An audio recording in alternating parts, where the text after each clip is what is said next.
Bonjour Séverine Amat. Bonjour David. Merci d'être là avec nous, porte-parole du groupe Se Loger. On parle donc de l'immobilier et donc de ces questions qu'on se pose tous en ce moment, en période de confinement. Sont les sujets qui ont suscité pas mal de clics et d'intérêt là sur votre site, sur Se Loger, hein.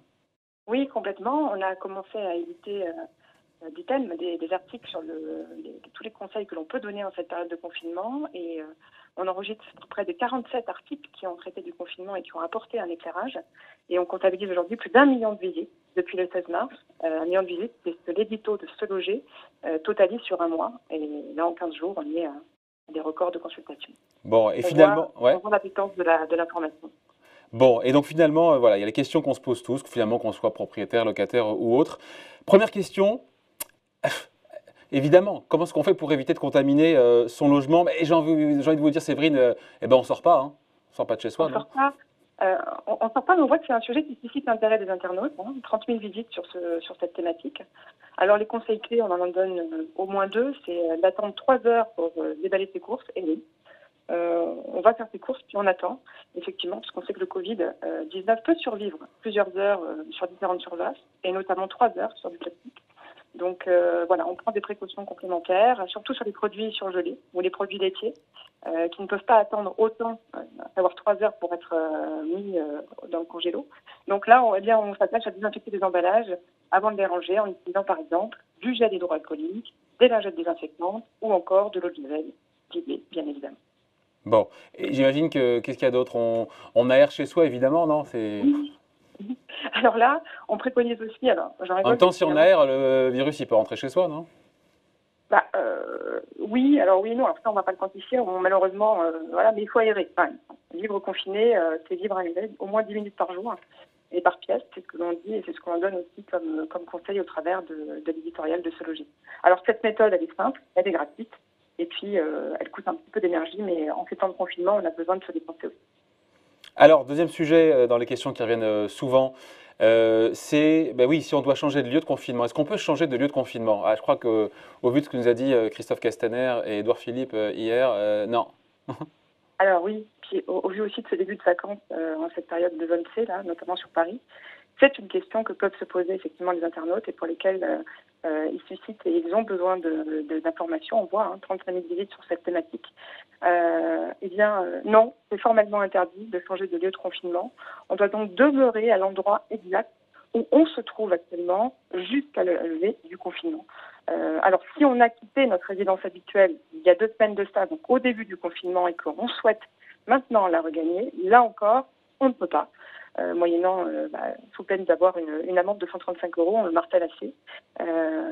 Ce déplacement est formellement interdit, quand bien même il s'agirait de retourner dans notre résidence principale. Donc non, non, non, on reste confiné, même en cette période de début de vacances sur la zone C. Bon, il n'y a pas des motifs quand même dérogatoires? Alors, il en existe, effectivement. Il y a toujours des exceptions. Par exemple, la fin d'une location saisonnière qui nécessiterait de rentrer à son lieu de domicile ou encore des déplacements pour protéger ou s'occuper d'une personne vulnérable.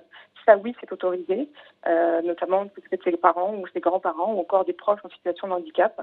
Et puis, s'occuper aussi des animaux, parce que n'oublions pas des animaux de compagnie, il faut aussi s'en occuper. Et puis, garder des enfants des parents qui sont malades ou dont la maman devra accoucher. Ça, oui, ça fait partie des exceptions pour lesquelles on peut changer de lieu.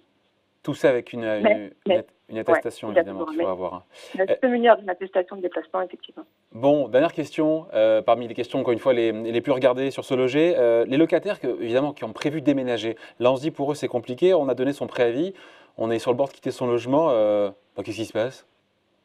Alors là, on voit que c'est le thème qui a suscité le plus grand nombre de visites, 207 000 visites sur cette thématique de, effectivement, est-ce que je peux déménager ou pas?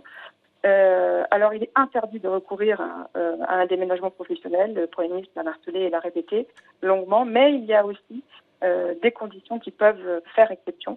Et puis, donc du coup, on en relève au moins 3, des déménagements en lien avec une urgence sanitaire, sociale ou de péril, indispensables pour une entreprise, ou alors qui pourraient être rendus nécessaires dans le cadre de l'organisation de soins face à l'épidémie du Covid-19. Donc là aussi, les déménagements sont invités à être reportés, mais effectivement, un locataire qui arriverait au terme de son bail et qui doit déménager, eh bien, on peut envisager et on peut estimer qu'il pourrait le faire en s'équipant aussi d'une dérogation, bien évidemment, qui justifie de son déménagement. Ou alors, dans le meilleur des cas, peut-être voir avec le propriétaire pour un arrangement et lui permettre de rester dans les lieux le temps du confinement.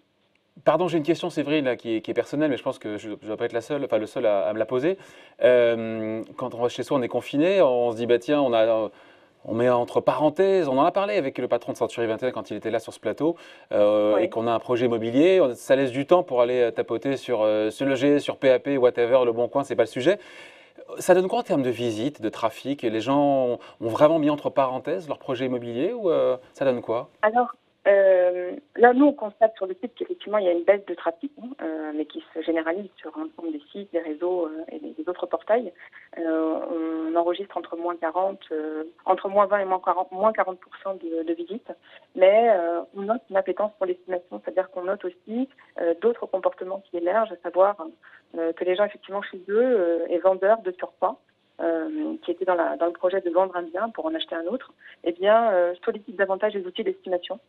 Et on voit avec un chiffre à plus de 18% sur l'outil d'estimation de Se Loger, notamment. Et sur les visites virtuelles, parce que c'est l'occasion pour le coup, vu qu'on ne peut pas se déplacer pour visiter un appartement, de le visiter virtuellement, même si le patron de Century 21 me disait que j'ai jamais vu un appartement se vendre ou une maison se vendre après une visite virtuelle. Mais bon, c'est mieux que Oui, rien. je pense aussi. Mais on est en train de développer un outil de vidéo qui va permettre aux professionnels, j'en dis pas trop parce que c'est pas lancé encore, ça va être la semaine prochaine, mais un système vidéo qui permettra aux particuliers qui souhaitent vendre de filmer leurs biens et de transmettre des éléments visuels aux professionnels. Donc nous verrons après si effectivement l'appétence est confirmée. Et puis on lance aussi lundi une étude sur la perception des porteurs de projets pendant le confinement. Ah, Et ça nous permettra aussi de voir et de savoir et de jauger un petit peu quel est l'état d'esprit et la psychologie de ça ces c'est intéressant. Il porteurs. sort quand, cette étude? Elle sortira quand? On aura les datas, les données exploitables aux alentours du 20 avril prochain. Eh bien, ce sera l'occasion de se reparler, chère Séverine. Merci beaucoup. Bien volontiers, merci Séverine David. Amat, porte-parole du groupe Se Loger. Bon week-end, bye. Merci.